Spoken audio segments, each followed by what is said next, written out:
High court के फैसले के खिलाफ केजरीवाल ने सुप्रीम कोर्ट का रुख कर लिया है। थोड़ी देर में केजरीवाल के वकील जल्द सुनवाई के लिए मेंशन करेंगे। गिरफ्तारी और रिमांड को चुनौती देने वाली उनकी अर्जी कल हाईकोर्ट से खारिज हुई।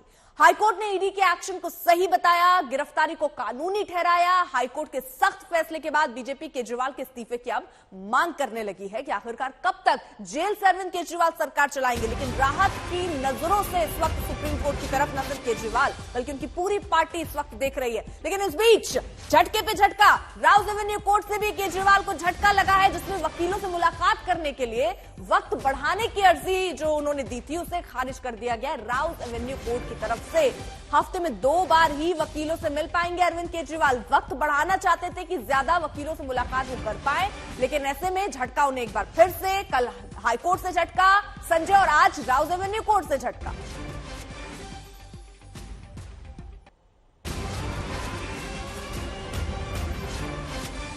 संजय जी हाँ, बिल्कुल इसे झटका ही माना जाए, क्योंकि कोर्ट ने कह दिया है कि कानून सबके लिए बराबर है और जेल मैनुअल के मुताबिक 2 बार हफ्ते में उनको मुलाकात की जो नियम है उसमें इजाजत दी जा सकती है। 5 बार की इजाजत मांगी थी अरविंद केजरीवाल ने कि उन्हें अपने वकीलों से 5 बार हफ्ते में मिलने की इजाजत मिलनी चाहिए, जो राउज एवेन्यू कोर्ट ने सिरे से खारिज कर दी है। जाहिर है कि अब अरविंद केजरीवाल इस मामले में भी राहत के लिए दिल्ली हाईकोर्ट का ही दरवाजा खटखटा सकते हैं और सुप्रीम कोर्ट में उनके मामले में 10:30 बजे कोर्ट के सामने मेंशन किया जा रहा है ये मामला। अब ये देखना दिलचस्प होगा कि मेंशनिंग के दौरान क्या स्थिति रहती है और उन्हें कोर्ट क्या राहत देता है आज।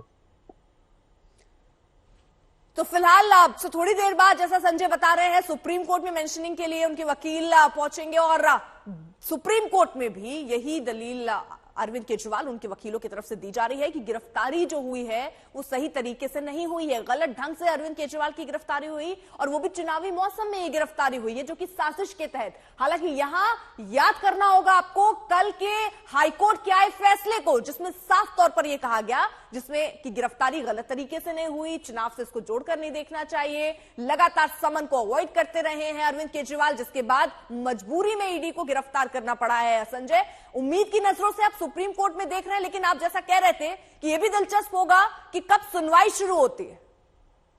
हाँ बिल्कुल, इसमें यह दिलचस्प होगा कि सुप्रीम कोर्ट क्या अर्जेंसी मानते हुए आज ही सुनवाई करता है या फिर मामला सोमवार तक चलता है। ये देखना दिलचस्प होगा, क्योंकि अब आगे 4 दिन छुट्टियों के हैं, जिसमें एक ईद की छुट्टी है, एक लोकल हॉलीडे है और बाकी शनिवार रविवार है। तो अब ये देखना दिलचस्प होगा कि कोर्ट इनकी अर्जेंसी की गुहार को कितना मानता है या फिर सिरे से नकारता है। तो अब क्या प्रक्रिया रहने वाली है? आप कह रहे हैं 10:30 बजे मेंशनिंग के लिए रखा जाएगा, आगे क्या प्रक्रिया रहेगी? कब तक तस्वीर क्लियर हो जाएगी कि सुनवाई कब से होगी?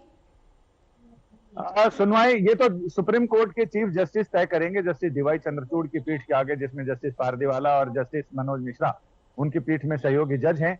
तो अब पीठ तय करेगी, यानी chief justice master of roster होते हैं, वही तय करते हैं कि वही इस मामले को सुनेंगे या फिर इस मामले को जो आबकारी मामलों के सुनने वाली पीठ है जस्टिस संजीव खन्ना की अगुवाई वाली, क्या उस पीठ के सामने भेजते हैं। पिछली बार भी यही हुआ था जब 3 अप्रैल को अरविंद केजरीवाल यहाँ पहुंचे थे राहत की उम्मीद में, तो चीफ जस्टिस ने मेंशनिंग करने के साथ ये कह दिया था कि आप बगल की कोर्ट में जाएं, 2 नंबर कोर्ट में जहां जस्टिस संजीव खन्ना की बेंच है, उनके सामने जाके आप मेंशन करें, वो आपका मामला सुनेंगे।